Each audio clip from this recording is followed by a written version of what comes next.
मूल निवास और स्थायी निवास पर आगे का क्या प्लान है, बीजेपी और कांग्रेस के किस तरीके के बयान आए हैं और क्या वास्तव में इस आंदोलन को कोई गुमराह कर रहा है, ये सारे ऐसे तथ्य हैं जो अब एक बार फिर से निकल कर आए हैं और इन सारे तथ्यों को लेकर मैं आपके सामने हाजिर हो गया हूं।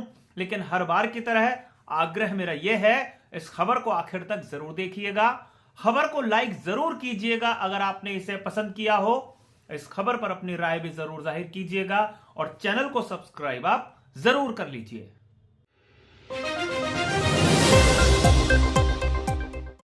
नमस्कार, मैं हूं मनमोहन भट्ट। देहरादून में महारैली के बाद क्या प्लान, यह एक ऐसा सवाल था जिसे हर कोई व्यक्ति पूछ रहा था।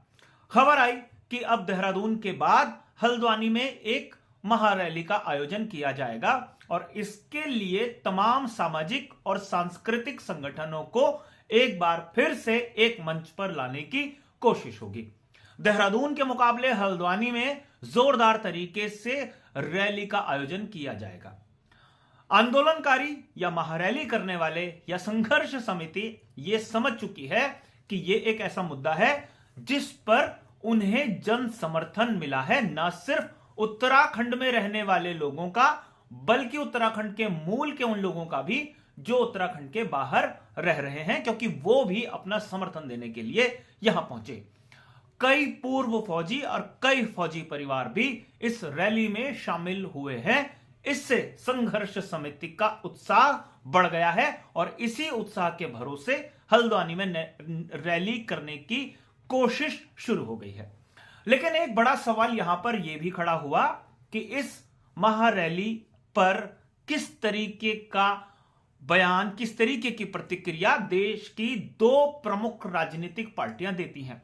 बीजेपी उत्तराखंड और केंद्र में सत्ता में है, उसकी क्या भूमिका भविष्य में होगी, कांग्रेस जो प्रमुख विपक्षी दल है उसकी क्या भूमिका होगी।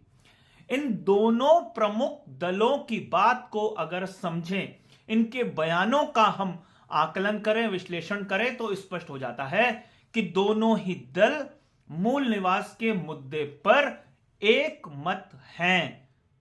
मत हैं और जो लोग संघर्ष कर रहे हैं वो उनके साथ सीधे खड़े होने से बचने की कोशिश कर रहे हैं। सबसे पहले इस मामले पर बीजेपी के जो प्रदेश अध्यक्ष हैं महेंद्र प्रसाद भट्ट, उनका एक बयान आता है। वो ये कहते हैं कि ये जो रैली है, ये जो महारैली हुई है, ये संघर्ष समिति का आंदोलन ना रहकर एक विपक्षी दलों का बड़ा मंच बन गया है और जो लोग यहां पर प्रदर्शन कर रहे थे उन्हें गुमराह किया गया है। तो महेंद्र भट्ट से यह सवाल तो जरूर पूछा जाना चाहिए कि आखिर इस रैली में शिरकत करने वाले लोगों को कौन गुमराह कर रहा था। इशारा बिल्कुल स्पष्ट था कि जो विपक्षी दल है यह उनका मंच है और उन्होंने ही संघर्ष कर रहे, रैली कर रहे लोगों को गुमराह किया है।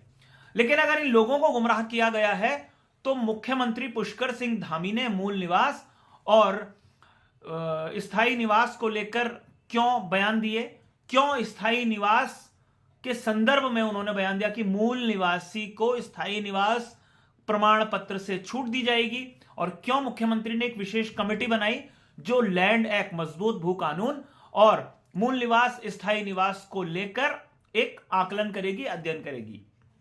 इसका मतलब सरकार ने तो कुछ गंभीरता दिखाई है आंदोलनकारियों की बात को सुनते हुए, जन भावनाओं को देखते हुए, लेकिन जो पार्टी है वो कुछ और सोचती है और उसको भी चिंता अपने वोट बैंक की है, उस वोट बैंक की जो पहाड़ों में नहीं रहता, मैदानी क्षेत्रों में रहता है।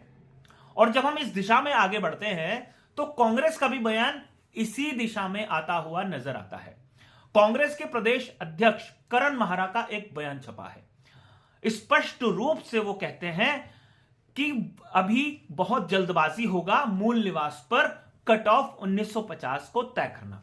वो कहते हैं कि यह एक रिसर्च का विषय है और रिसर्च के बाद कई पहलुओं पर आकलन करने के बाद ही उनकी कोई राय हो सकती है। यानी उन्होंने टाल मटोल जवाब दिया। स्पष्ट रूप से संघर्ष करने वालों के साथ, या कह लीजिए मूल निवास के लिए आंदोलन करने वालों की रैली का उन्होंने समर्थन नहीं दिया।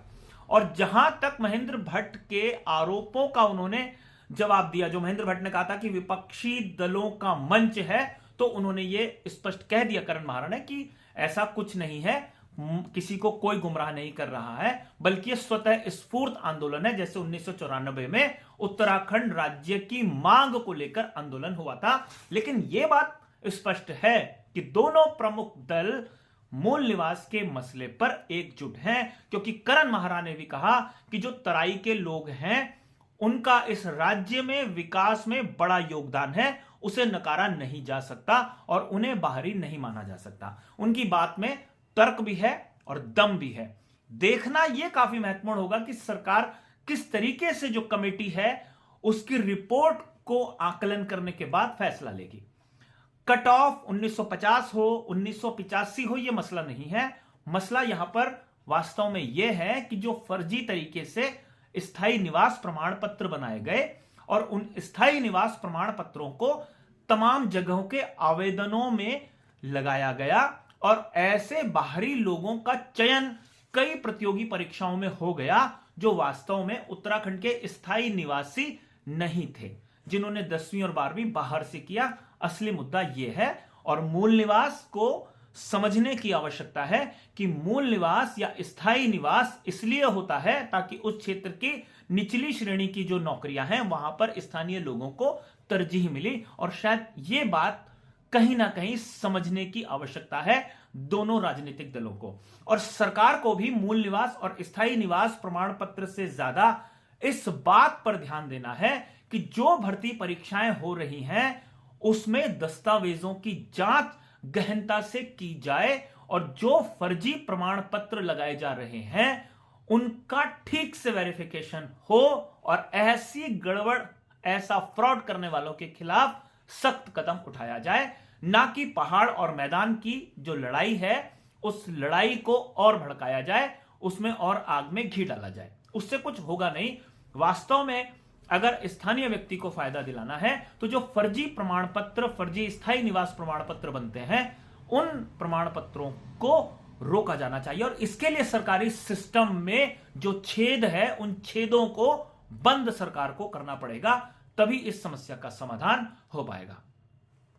तो वास्तव में अब यह देखना काफी महत्वपूर्ण होगा कि बीजेपी और कांग्रेस की प्रतिक्रिया सामने आ चुकी है, कई और विद्वान जनों की प्रतिक्रियाएं किस तरीके से सामने आएंगी और जो सांस्कृतिक व्यक्तियों तक पहुंचने की कोशिश संघर्ष समिति के लोग कर रहे हैं वो कितने कामयाब होंगे, कितने लोग हल्द्वानी की रैली में पहुंचेंगे, यह देखना भी काफी महत्वपूर्ण होगा।